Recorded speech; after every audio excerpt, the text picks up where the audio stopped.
Hi guys, welcome to my channel. இன்றைக்கி நம்ம சேனலில் பார்க்க போகிறது நேற்று மார்னிங் நாங்கள் குளிக்கிறதுக்கு கடலுக்கு தான் போயிருந்தோம். ஸோ அதை பற்றி பார்க்க போகிறோம். நேற்று மார்னிங் ஒரு 2 hours நாங்கள் கடலில் குளிக்கிறதுக்கு விளையாடுறதுக்கு ஸ்பெண்ட் பண்ணியிருந்தோம். ஃபஸ்ட்டு 1 hour ஃபுல்லாக பிளேயிங். அது நாங்கள் கடலுக்கு எப்போதுமே போனால் pre planned Bluetooth speaker charge பண்ணி எடுத்துகிட்டு போயிடுவோம். தென் ஷட்டில் ரிங்கு அந்த மாதிரி ஃபுல்லாக. தென் கடலுக்கு போய்ட்டு மணலில் விளையாடலைன்னா எப்படி, என் பொண்ணு அந்த மணலில் அந்த ஷேப்பிங் அதெல்லாம் பண்ணுறதுக்காக சில திங்ஸ்லாம் வாங்கி வச்சுருப்பாங்க. அதெல்லாம் எடுத்துகிட்டு போயிட்டு மணலில் அப்புறம் ஷட்டில் எல்லாமே சூப்பராக 1 hour விளாண்டுட்டு நெக்ஸ்ட்டு 1 hour கடலில் குளிக்கிறதுக்கு ஸ்பெண்ட் பண்ணியிருந்தோம். குளிக்கிறதுக்கு எவ்வளோ டைம் நம்ம கடலில் குளித்தாலுமே ஃபஸ்ட்டு அந்த கடலுக்குள்ளே போகும் ஒரு எக்ஸைட்மெண்ட் இருக்கும்ல. ஃபஸ்ட்டு என் பொண்ணு நானுமே அந்த ஹஸ்பண்ட் கையை பிடிச்சிட்டே தான் போவோம். அப்புறம் 5 minutesல லீவ் பண்ணிடுவோம். ஃபஸ்ட்டு அந்த த்ரில்லாக இருக்கும். அப்புறம் உள்ளே போனதுக்கப்புறம் நல்லா ஜாலியாக இருக்கும். தென் அந்த கடல் அலை நம்மளை தாண்டும் போது நம்ம கால் அப்படி தரையில் இல்லாமல் அப்படியே ஒரு ஜம்ப் பண்ணுவோம் பாருங்கள்.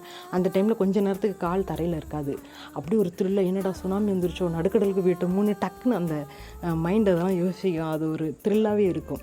லைஃப்பில் எவ்வளவோ ஒர்க் ஷெடியூலுக்கு இடையில நமக்காக ஸ்பெண்ட் பண்ணுற இந்த மாதிரி சின்ன சின்ன விஷயங்கள், இந்த மாதிரி சின்ன சின்ன டைம்ஸ் தான் நமக்கான அது வேல்யூபுளான டைமு. ஸோ அதெல்லாம் நம்ம மிஸ் பண்ணவே கூடாது. ரொம்ப சூப்பராக இருந்துச்சு. நீங்களும் இந்த மாதிரி போயிருந்தால் கண்டிப்பாக கமெண்ட்ஸில் சொல்லுங்கள்.